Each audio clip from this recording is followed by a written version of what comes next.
네, 오늘 함께 나눌 말씀 제목은 내 기쁨이 너희 안에입니다. 요한복음 15장 9절에서 12절 말씀이고요. 함께 읽도록 하겠습니다. 아버지께서 나를 사랑하신 것 같이 나도 너희를 사랑하였으니 나의 사랑 안에 거하라. 내가 아버지의 계명을 지켜 그의 사랑 안에 거하는 것 같이 너희도 내 계명을 지키면 내 사랑 안에 거하리라. 내가 이것을 너희에게 이름은 내 기쁨이 너희 안에 있어 너희 기쁨을 충만하게 하려 함이라. 내 계명은 곧 너희가 너희를 사랑한 것 같이 너희도 서로 사랑하라 하는 이것이니라. 네, 오늘 말씀은 제 친구 이야기로 한번 열어볼까 하는데요. 제가 이번 달에 이제 안식 주간을 한번 가졌었잖아요. 그 주간에 친구 한 명을 만나고 왔어요. 제가 몇 번 말씀을 좀 드리긴 해서 아시는 분도 계실 텐데, 제 친구 중에 이제 수의사가 한 명 있습니다. 수의사 한 명이 있는데, 그 친구가 최근에 몇 달 전에 원래 광주에 사는 친구인데 다산 신도시로 올라와서 이제 개원을 하게 됐어요. 이 친구에 대해서 말씀을 드리자면 굉장히 교회를 싫어하는 친구예요. 교회를 굉장히 싫어해요. 왜냐하면 어렸을 때 좀 교회에서 상처를 받은 것이 있어서 교회를 굉장히 싫어하고, 또 이모분이 한 분 계신데 그분이 매번 이제 찾아와서 볼 때마다 교회 다니라고, 그분이 너무 독실한 크리스찬이셔서 교회 다녀라 교회 다녀라 매일 그러시니까 그게 너무 이제 스트레스인 거죠. 자꾸 귀찮다 이런 생각이 드니까. 그래서 저를 만날 때마다 제가 뭔가 이제 하나님에 관한 말씀을 얘기하고 싶어도 계속 그런 불편한 얘기를 하니까 그 얘기를 못 하죠. 얘기를 못 하고 그냥 저는 조용히 기도만 하고 있었어요. 이렇게 기도를 한 게 한 4년 정도 된 것 같아요. 4년 정도. 그 친구 만난 게 한 5년 전이니까 4년 정도 기도를 해왔는데, 최근에 이제 개원을 해서 제가 찾아가야겠다 생각은 했었는데, 약간 제가 그 친구에게 좀 섭섭한 일이 좀 있었어요. 섭섭한 마음이 있어서 개원을 했는데 안 가고 있었어요. 몇 개월을 안 가고 있었는데 한 2개월쯤 전부터 내가 한번 가서 기도를 해줘야 될 것 같은데 라는 마음이 들었어요. 그런데 그 마음이 들었는데도 섭섭한 마음 때문에 안 가고 있었어요. 섭섭한 마음 때문에. 근데 지난달 말인가요? 이번 달 초인가 이제 광주에서 비가 엄청 많이 왔었던 적이 있었어요. 네, 그 친구가 집이 광주니까 어머니가 거기 이제 사신단 말이죠. 그래서 생각이 나는 거예요, 그 친구가. 그래서 제가 카톡을 보내봤죠. 광주에 비가 많이 온다던데 어머니 좀 괜찮으시대? 하고 카톡을 보내니까 친구가 어머니 괜찮으시대 하면서 막 이런저런 얘기를 하다가 그 친구가 딱 한마디 보내더라고요. 3글자를. 언제 옴? 딱 보내더라고요. 언제 옴? 그래서 갈게 그러고 바로 이제 약속을 잡았죠. 다음 주에 가겠다고. 마침 또 이제 안식 주간이니까 다음 주에 내가 가겠다 약속을 했어요. 네, 병원이 한 저녁 8시까지 하더라고요. 그래서 내가 그러면은 8시 30분까지 갈게 30분까지 갈게 하고 가고 있었어요. 뭐 서운한 마음은 있었지만 그래도 가서 이렇게 기도도 해주고 해야겠다 하면서 가고 있었죠. 이제 다 도착했는데 그 친구가 연락을 하는 거예요. 나 고양이 좀 집에 데려다 주고 올게. 식당으로 바로 와. 이렇게 하는 거예요. 그래서 가서 내가 기도를 해주고 싶었는데 안 되겠구나 해서 그래 식당에서 보자 하고 가다가 이제 그 식당 근처에 병원이 있어서 병원부터 갔죠. 그래서 그냥 닫힌 병원 문 앞에서 기도를 했어요. 묶인 것은 풀리게 해주시고 닫힌 것은 열리게 해주시고, 또 이 병원에서 일어나는 모든 일들을 통해서 이 친구가 하나님께 좀 돌아올 수 있도록 해주시라고 기도를 하고 이제 돌아섰죠. 병원 건너서 이제 식당이 있었거든요. 이제 건너려고 딱 가는데 교회가 하나 보이는 거예요. 그 건널목에 교회가 하나 있더라고요. 어떤 교회일까 하면서 쭉 보고 있다가 이거 이 병원 근처고 하니까 이 친구가 이 교회에 좀 다니게 되면 참 좋겠다라는 생각을 했어요. 그래서 가면서 막 검색을 했죠. 이 교회 이상한 교회 아닌가, 교단에 소속된 교회인가, 그래서 막 하면서 검색하고 그래 감리교단이네, 괜찮네 하고 생각하면서 식당에 도착했어요. 그리고 이제 8시 반이 되고 친구가 왔죠.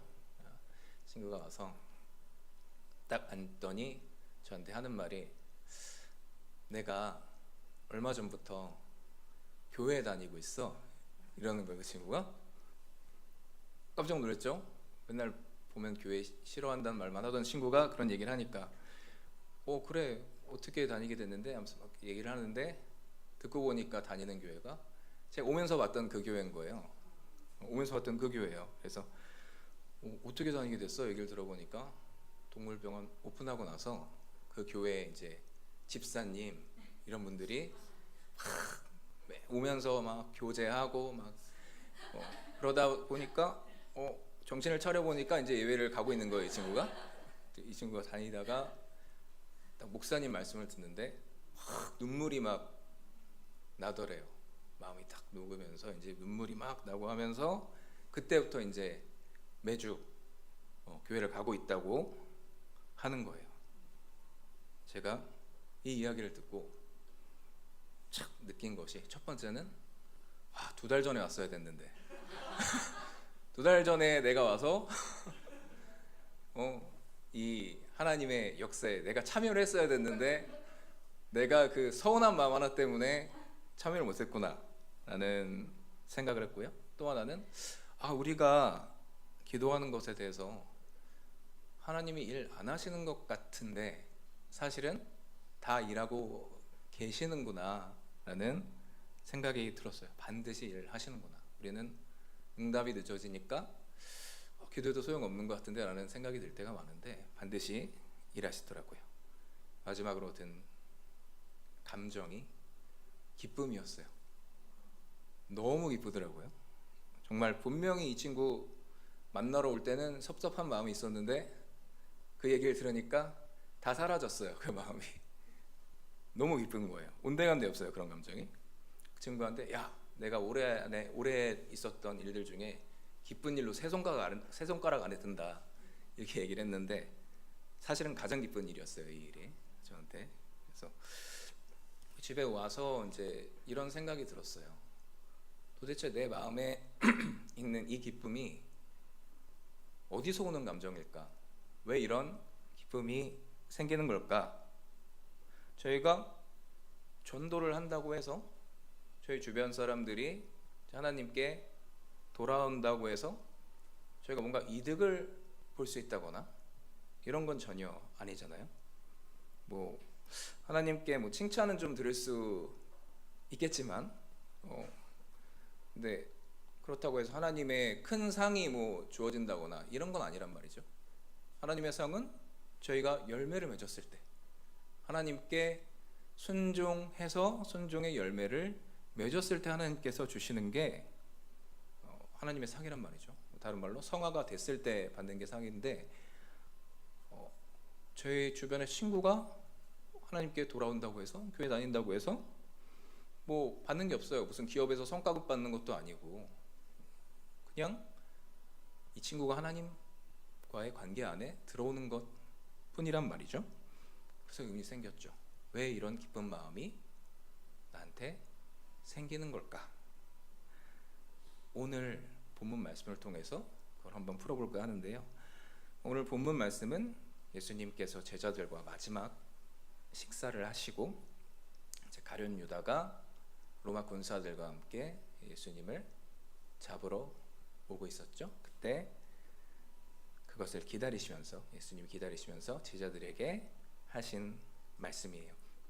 저희가 흔히 요한복음 15장을 이제 사랑장이라고 부르죠. 이 15장 말씀에서 예수님께서 가장 처음 하신 말씀은 나의 안에 거하라 라는 말씀이었어요. 그리고 두 번째로 하신 말씀이 오늘 본문에 있는 이 말씀이에요. 예수님께서 하나의 계명을 저희에게 주시죠. 예수님 계명을 주시면서 계명을 주신 목적도 같이 얘기를 해주세요. 11절 말씀인데 한번 같이 읽어보도록 하겠습니다.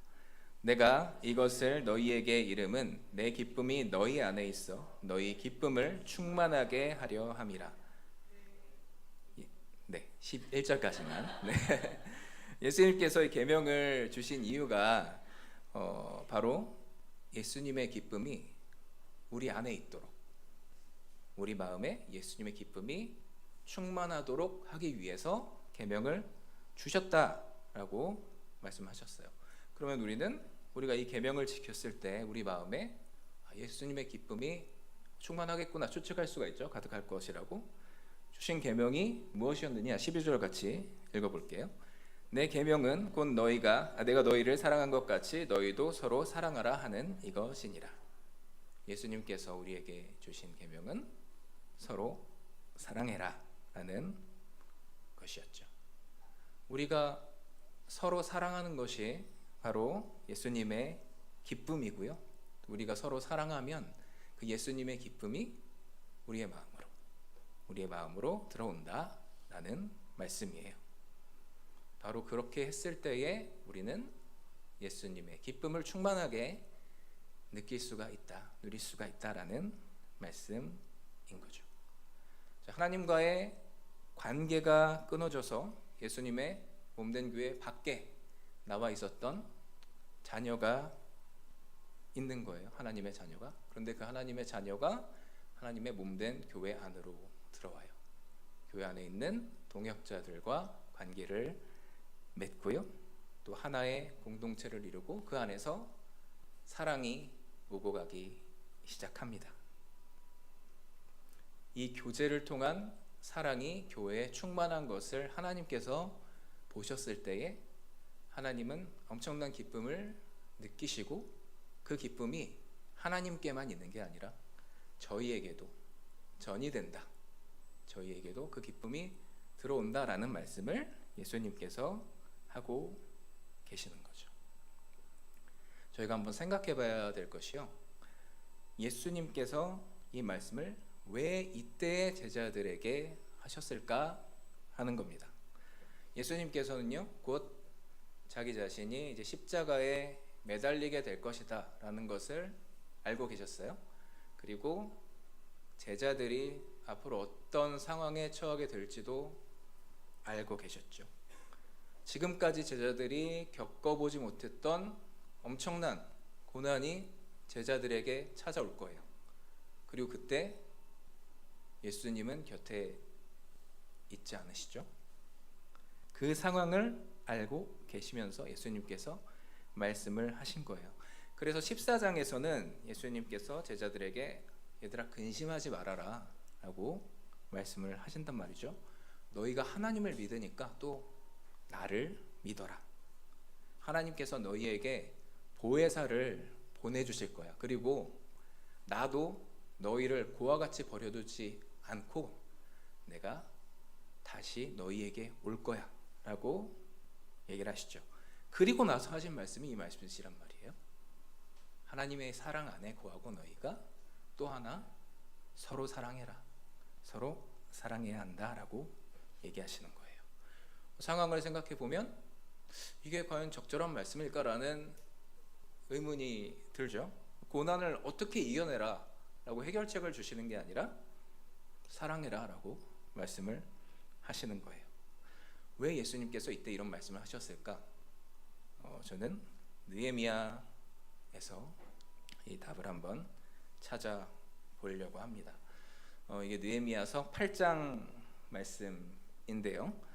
때는 느헤미야가 이스라엘 백성들과 함께 바벨론 땅에서 세 번째로 귀환을 했죠. 3차 귀환을 한 이후에요. 이때는 성전까지는 복구가 되어 있었고 예루살렘 성은 아직 무너진 상태 그대로 있었던 때예요. 그래서 주변 이방 민족들한테 보호를 받지 못하고 있었던 상황이었죠. 그래서 느헤미야가 무너진 예루살렘 성을 재건하기 시작하죠. 그러니까 주변 민족들이 당연히 싫어하죠. 그 상황을. 예루살렘 성을 복구하는 걸 싫어한단 말이죠. 그래서 갖은 방해를 시작합니다. 그 모든 방해에도 불구하고 결국 느헤미야는 예루살렘 성 재건에 성공하게 되고요.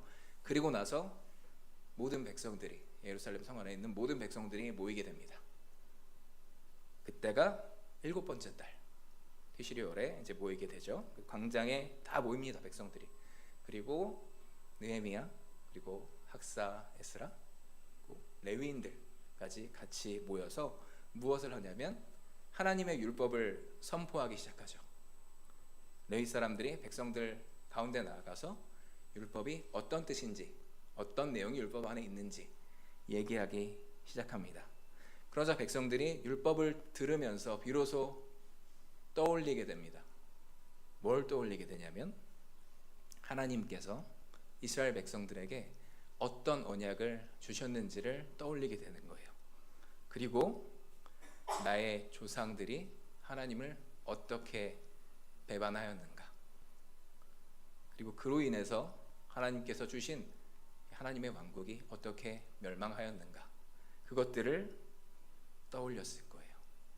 조상의 죄 때문에 그 강성하던 하나님의 왕국을 잃었다는 사실로 인해서 어떤 감정이 들었을까? 지우라. 심령이 가난한 사람이 어떤 사람이라 그랬지?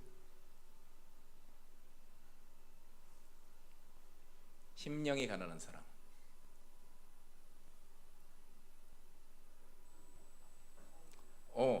뭐라고? 희찬이, 희연이. 마음이 파산 상태에 있는 사람. 왜 마음이 파산 상태에 있게 되죠? 왜? 하나님과, 그렇지, 하나님과의 관계가 끊어져서 마음이 파산 상태에 있게 된단 말이에요. 자, 그 사실을 깨달은 사람은 어떻게 된다 그랬어요?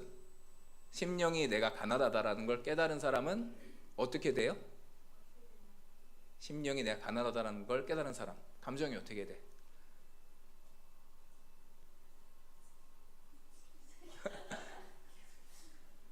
애통하게 된다라고 그랬죠. 굉장히 슬퍼져요. 하나님과의 관계가 끊어져 있구나. 내가 내 민족이 하나님과의 관계에서 벗어나 있구나, 그 관계가 끊어져 있구나라는 것을 이스라엘 백성이 깨닫게 되는 거예요. 율법을 들으면서. 그러니까 어떻게 돼요? 백성들이 모두 모여서 울기 시작해요. 통곡하기 시작합니다.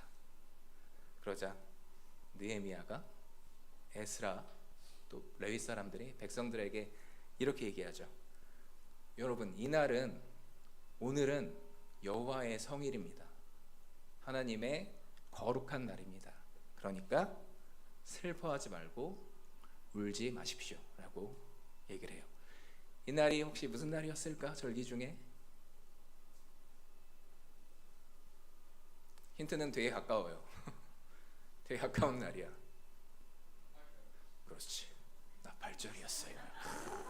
나팔절이었어요. 여호와의 임하심을 선포하는 날이었단 말이에요. 얼마나 기쁜 날이야. 근데 백성들이 울고 있으면 안 되잖아. 그래서 느헤미야가 백성들에게 이 얘기를 하는 거예요. 함께 읽도록 하겠습니다. 느헤미야가 또 그들에게 이르기를, 너희는 가서 살찐 것을 먹고 단 것을 마시되 준비하지 못한 자에게는 나누어 주라. 이날은 우리 주의 성일이니 근심하지 말라. 여호와로 인하여 기뻐하는 것이 너희의 힘이니라 하고, 이렇게 얘기를 했어요. 여호와로 인하여 기뻐하는 것이 너희의 힘이다. 여기서 너희의 힘이라는 구절을 원어로 뭐라고 하냐면 마우즈캠이라고 해요. 마우즈캠. 이게 두 가지로 이제 두 부분으로 이제 나뉘는데, 마우즈라는 부위가 있고 캠이라는 부위가 있어요. 캠은 너희의 라는 뜻이고, 마우즈가 힘이라는 뜻이죠. 근데 이 마우즈가 좀 힘이 아니라 다른 뜻으로도 해석이 됩니다. 시편 27편 1절에도 나와 있는데요. 네, 함께 읽도록 하겠습니다. 여호와는 나의 빛이시며 나의 구원자시니 내가 누구를 두려워하겠습니까? 여호와는 내 인생의 요새가 되시니 내가 누구를 무서워하겠습니까? 여기서 이 부분, 밑줄 친 부분, 여기에서 마우스캠이란 단어가 사용이 되고요. 같은 단어가 이사야 17장에서도 사용이 됩니다. 여기도 한번 같이 읽겠습니다. 이는 내가 구원의 하나님이시며 피난처가 되시는 하나님을 저버렸기 때문이다. 그러므로 내가 가장 좋다는 포도나무들을 심고. 이 두 구절에서 어떻게 사용되냐 하면 한 번은 요새로 사용이 되고요, 한 번은 피난처로 사용이 됩니다. 아쉽게도 일본 성경에서는 좀 다르게 번역이 되어 있더라고요. 그런데 이렇게 번역이 가능하다라는 부분을 좀 아시면 좋을 것 같아요. 자, 여호와로 인하여 기뻐한다라는 것을 저는 여호와의 기쁨이 저희 안에 있는 것과 같다고 생각을 했어요. 이 관점에서 이제 생각을 했을 때 느헤미야의 말이 어떻게 해석이 되느냐? 여호와의 기쁨이 너희 안에 있는 것이 견고하게 너희를 보호하는 요새가 되고 피난처가 될 것이다 라고 해석할 수가 있는 거죠. 예루살렘 성을 재건했지만 이스라엘 백성들이 처한 상황이 그렇게 녹록치는 않았어요. 이스라엘 성 재건을 주변 이방 민족들이 방해했던 이유가 무엇이겠어요? 만약에 성이 재건이 된다, 건축이 된다라고 하면은 그동안은 이스라엘 백성들이 여기저기 흩어져서 아무 힘을 갖지 못한 상태로 살고 있었는데, 이제 성이 세워지면 성을 중심으로 이스라엘 백성들이 이제 결집하겠죠. 결집하고 힘이 생길 거란 말이죠.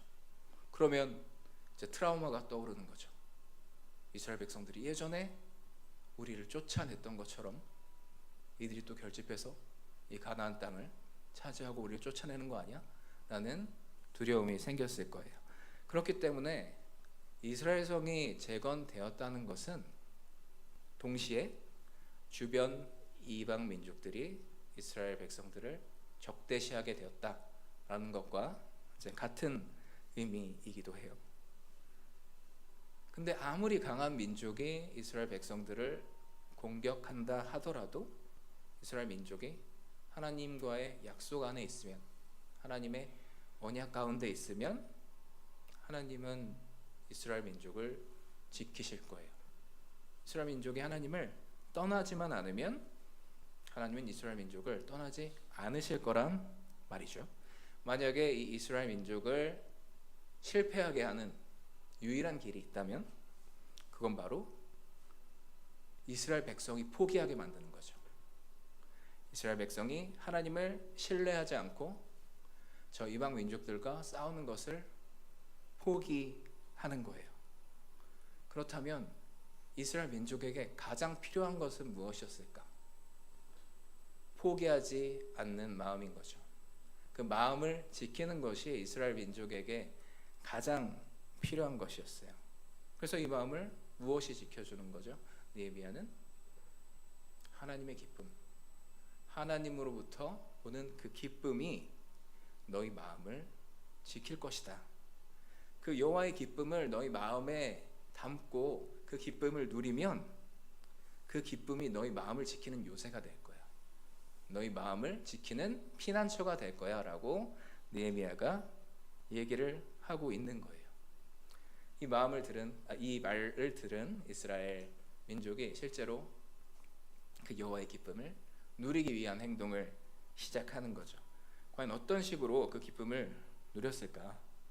한번 같이 읽도록 하겠습니다. 모든 백성이 곧 가서 먹고 마시며 나누어 주고 크게 즐거워하니 이는 그들이 그 읽어 들려준 말을 밝히 알미라. 백성들이 먹고 마시며 무엇을 했다 하죠? 나누어 주었다. 나누어 줬다고 해요.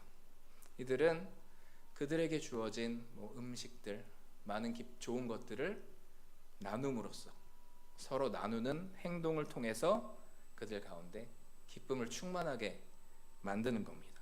나눔을 통해서 여호와의 기쁨을 받아들이고 크게 즐거워하는 거예요.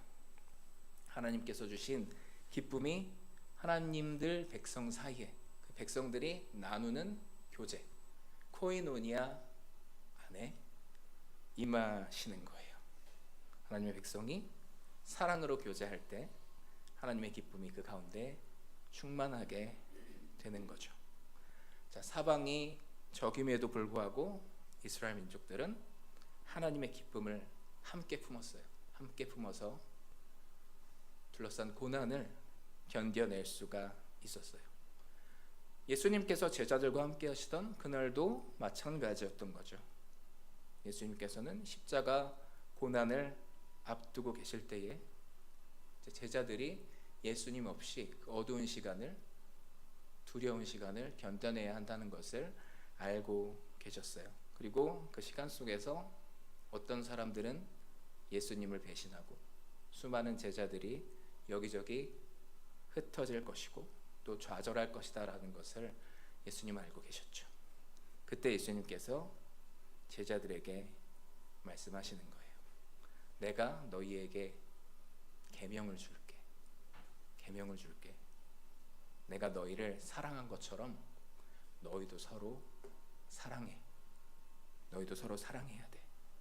그렇게 하면 너희 안에 기쁨이 임할 거야. 내 기쁨이 너희 안에 임할 거야.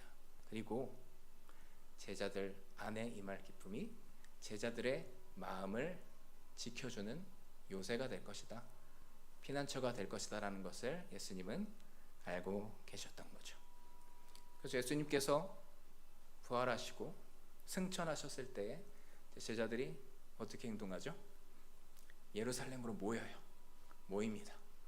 예루살렘으로 모여서 서로가 서로를 보듬어 주죠. 상황은 변한 게 없어요. 예루살렘엔 여전히 많은 바리새인들이 있고 서기관들이 있고 유대인들이 있어요. 이들은 제자들을 다 미워하고 공격하려고 해요. 하지만 더 이상 제자들은 흩어지지 않죠. 흩어지지 않고 모여서 성령님께서 오실 때까지 서로를 놓지 않아요. 그리고 성령님께서 임하셨을 때에 이들은 하나님의 나라를 만방에 전하는 용사가 돼서 세상으로 나아갈 수가 있었던 거죠. 우리 모두는 살아가면서 고난을 당합니다. 돌이켜보면 평안했던 순간보다 고난 가운데 불안해하고 절망했던 시간이 더 많았다라고 느껴지기도 해요. 고난이 우리를 막아설 때에 그 시간을 불안과 절망의 시간이 아니라 하나님의 기쁨이 충만한 시간으로 바꾸는 것은 우리 공동체 가운데 있는 코이노니아 교제입니다. 우리가 하나님의 소명을 끝까지 놓지 않고 감당할 수 있게 하는 것도 또한 공동체 안의 교제 그리고 그 안에 있는 사랑입니다. 하나님의 사랑, 공동체 안에서 우리가 나누는 사랑이죠. 우리가 하나님 안에서 서로 사랑할 때에 하나님의 기쁨이 저희 가운데 있어요. 그리고 그 기쁨이 우리 마음을 지킵니다. 예수님께서 다시 오시는 그날까지 어떤 고난이 찾아오더라도 그 고난을 견딜 수 있게 하는 힘, 그것이 바로 하나님의 기쁨입니다. 예수님께서 주신 가장 중요한 계명, 너희가 서로 사랑하라. 그 의미에 대해서 다시 한번 생각해 봤으면 하는 마음에서 오늘 말씀을 함께 나눠봤습니다. 기도하시겠습니다. 사랑의 하나님, 주님 은혜 감사드립니다. 예수님께서 저희를 위하여 그 생명을 주셨고 십자가에서 매달리시기 전에 저희에게 이 말씀을 당부하셨습니다. 너희가 서로 사랑해라. 그리하면 나의 기쁨이 너희 안에 있을 것이다.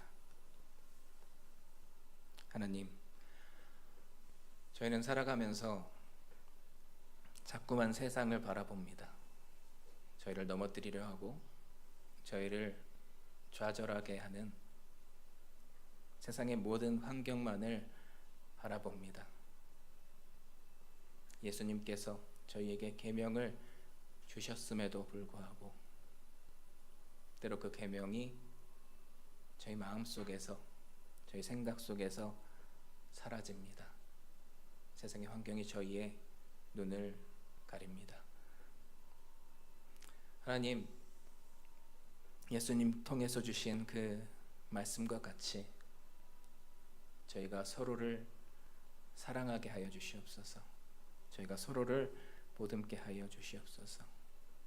그리하여 하나님의 기쁨이 저희의 기쁨이 되고 그 기쁨이 저희의 마음을 요새처럼 피난처처럼 지켜서 하나님께서 주신 그 소명을 저희가 능히 감당할 수 있도록 하여 주시옵소서. 오직 성령님께서 저희 안에 계실 때에 저희의 교제가 온전케 되고 그 안에서 성령님의 역사하심이 일어나실 것을 믿습니다. 성령님께 모든 것을 맡겨드립니다. 살아계신 예수 그리스도의 이름으로 기도드립니다.